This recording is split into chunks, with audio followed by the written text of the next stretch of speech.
Cyprus, the third largest island in the Mediterranean, with a surface area of 9,251 square kilometers.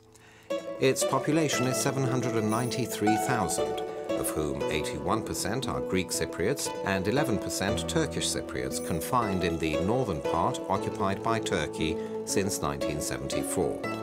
Another 8% are foreigners residing or working in Cyprus. The capital, Lefkosia, has a population of almost 200,000, and it's the island's only landlocked city.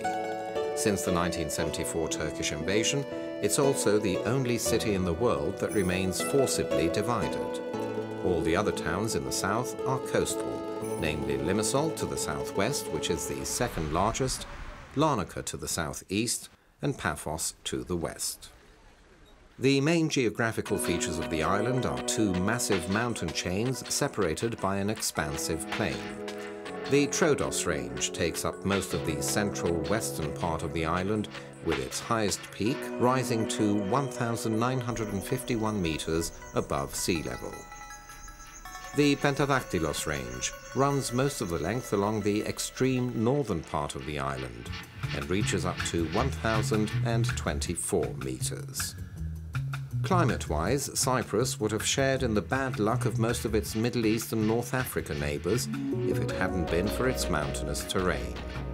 Thanks mainly to the Troodos Range, it manages to get by with an annual total rainfall of 500 millimeters, to which must be added the regular snowfall that occurs above 1,000 meters in the winter months. Most of the rainwater is caught in dams, which have been constructed over a long period as an official policy to confront the island's water shortage problem.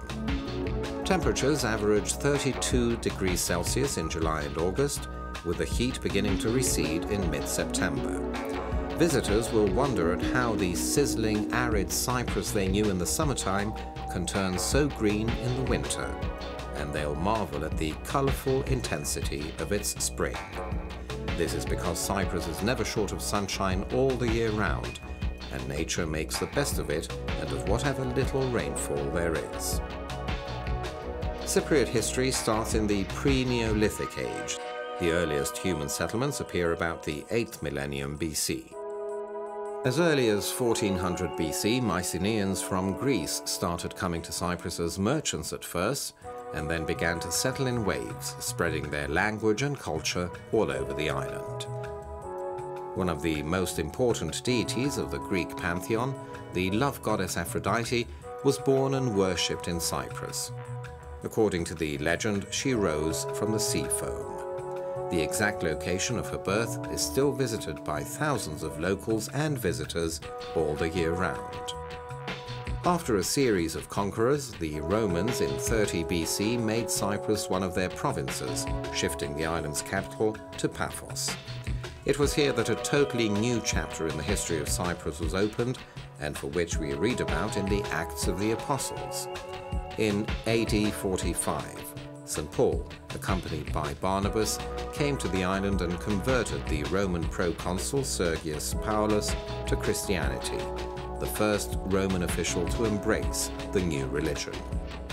After the Romans, Byzantine rule lasted for nearly 1,000 years.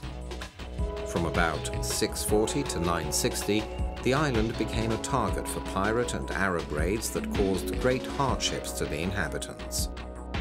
Because of its geographical position, Cyprus found itself on the route of the Western Crusaders to the Holy Land.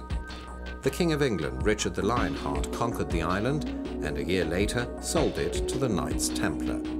The Templars found the locals too troublesome to rule and in their turn sold it to Guy de Lusignan, deposed French King of Jerusalem, who was in search of a new crown.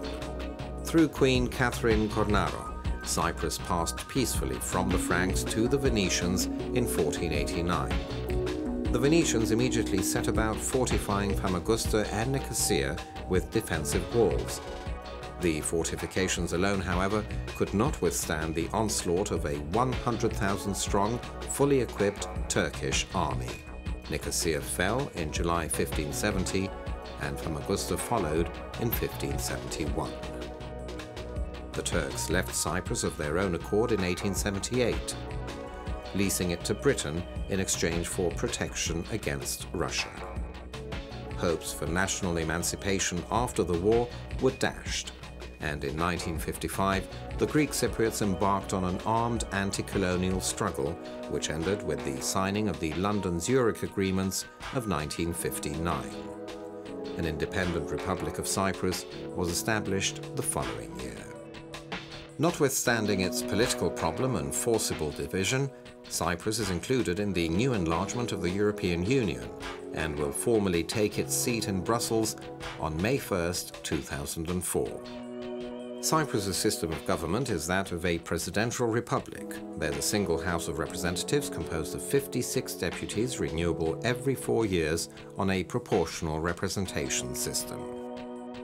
The legal system of Cyprus is largely based on the British common law system, and the administration of justice is exercised by an independent judiciary. Cyprus is a member of the United Nations and other international organizations. Cyprus's successful bid to join the European Union reflects mainly on its sound economic performance and stability. It's generally acknowledged as no mean feat for a small island that came out of colonial isolation only 42 years ago and still suffers the consequences of foreign invasion and occupation of part of its territory to be able to satisfy all the strict criteria of EU membership.